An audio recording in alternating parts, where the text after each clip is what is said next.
అది మీరు అంటే చెప్తే మీరు కూడా షాక్ అవుతారు. ఎందుకంటే అంత చిన్న ఏజ్లో ఈ పీసీఓడి రావడం ఏంటి అని మీరు అనుకోవచ్చు. కానీ ఆ పీసీఓడి అనే సమస్యకి మెయిన్ రూట్స్ ఈవెన్ బిఫోర్, అంతకంటే ముందే మొదలవుతున్నాయన్నమాట. సో ఆ రూట్స్ ఏంటి అంటే ల్యాక్ ఆఫ్ ఎక్సర్సైజ్. ఈ మధ్య కాలంలో పిల్లలకి ఫిజికల్ యాక్టివిటీ బాగా తగ్గింది. అండ్ చైల్డ్హుడ్ ఒబేసిటీ అంటే చిన్నతనంలోనే బాగా ఓవర్ వెయిట్ అయిపోవడం, ఇవి కూడా స్టార్ట్ అయ్యాయి. ఇంకా స్కూల్కి వచ్చేసిన తర్వాత వాళ్ళు స్కూల్లో యాక్చువల్గా చదువుకుంటారు, ఇంటికి వచ్చిన తర్వాత మళ్ళీ హోంవర్క్స్ చేస్తూ ఉంటారు. సో ఇక్కడ ప్రైమ్ టైం అంతా కూడా చదువుకోవడంలో వెళ్ళిపోతుంది. అండ్ ఈ ఫిజికల్ యాక్టివిటీ లేదా ఎక్సర్సైజ్ గేమ్స్ అనే దాని మీద కాన్సన్ట్రేషన్ బాగా తగ్గిపోతుంది. మనం తెలుసుకోవాల్సిన విషయం ఏంటంటే ఈ ఎక్సర్సైజ్ లేదా ఫిజికల్ యాక్టివిటీ అనేది దీనివల్ల వచ్చే ఉపయోగాలు ఇప్పుడు స్టార్ట్ అవుతే లైఫ్ లాంగ్ ఉంటాయన్నమాట. ఈ పీసీఓడి ప్రాబ్లం వల్ల పిల్లలు ఈవెన్ 8 years నుంచి మొదలుపెట్టి ఇంకా వాళ్ళు ఇంకా లైఫ్ లాంగ్ పీరియడ్స్ సరిగ్గా రావట్లేదు, తర్వాత నెక్స్ట్ డయాబెటీస్, షుగర్ వస్తుంది, బీపీ పెరిగిపోతుంది, లేదా ఇన్ఫర్టిలిటీ, పిల్లలు త్వరగా పుట్టరు, ఇలా ఎన్నో ఇష్యూస్కి దారితీస్తుందన్నమాట. సో ఈ ఎక్సర్సైజ్ అనేది మీరందరూ కూడా పిల్లలతో చేయించండి. అంటే డైలీ స్కూల్ నుంచి వచ్చిన తర్వాత ఒక ½ an hour ఎక్సర్సైజ్ చేయండి. ఎక్సర్సైజ్ అంటారు, రన్నింగ్ చేయొచ్చు, స్కిప్పింగ్, సైక్లింగ్, ఏదైనా సరే మీరు మీ పిల్లలతో చేయించండి.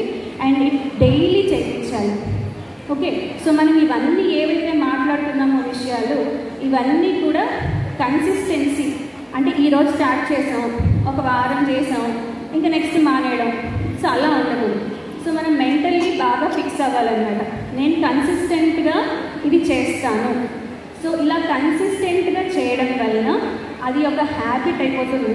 సో లైఫ్లో ఒక పార్ట్ అయిపోతుంది. మనం తినడం, లేవడం ఎలాగో అలాగే ఫిజికల్ యాక్టివిటీ అనేది కూడా చాలా ఇంపార్టెంట్.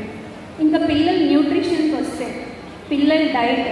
సో మీ అందరికీ తెలుసు ఈ మధ్యకాలంలో మనకి జంక్ ఫుడ్ అవైలబిలిటీ ఎక్కువైపోయింది. సో మీరు స్లోగా పిల్లలకి చెప్పి ఆ జంక్ ఫుడ్ అలవాటుని తగ్గించి హోమ్ మేడ్ ఫుడ్కి ఎక్కువ ఇంపార్టెన్స్ ఇవ్వండి. అండ్ ఈ రోజుల్లో ట్రెండ్ కూడా కొంచెం మారుతుంది. సో పేరెంట్స్కి కూడా కొంచెం అవగాహన పెరిగి ఫుడ్ ఎలా తీసుకోవాలి అది కూడా కాన్సన్ట్రేట్ చేస్తున్నారు.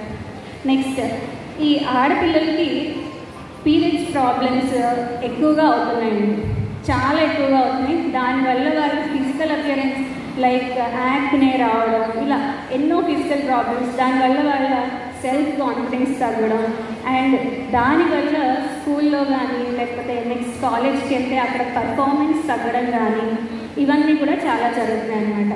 సో ఇవన్నీ రాకుండా ఉండాలంటే మేనేజ్మెంట్ ఆఫ్ డైలీ యాక్టివిటీస్ అనేది చాలా ఇంపార్టెంట్. ఇంకొక 2 ఇంపార్టెంట్ థింగ్స్ ఏంటంటే meditation and yoga. So meditate చేస్తే స్ట్రెస్ లెవెల్స్ అన్నవి చాలా తగ్గుతాయి. సో మెడిటేషన్ అనేది ఇనీషియల్గా కొంచెం కష్టంగా ఉంటుంది.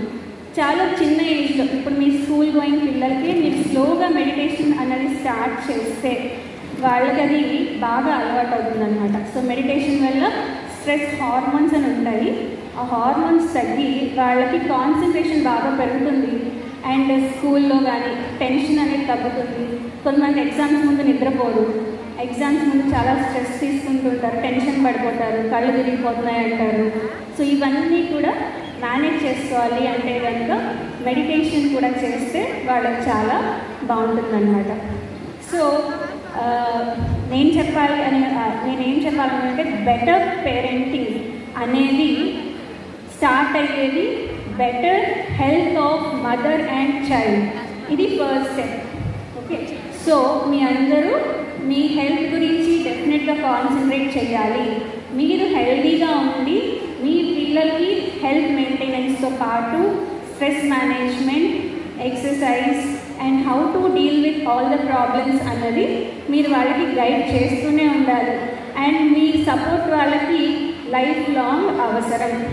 సో మీరు ఉంటే వాళ్ళు ఇంకా బాగా ఎక్సెల్ అవుతారు.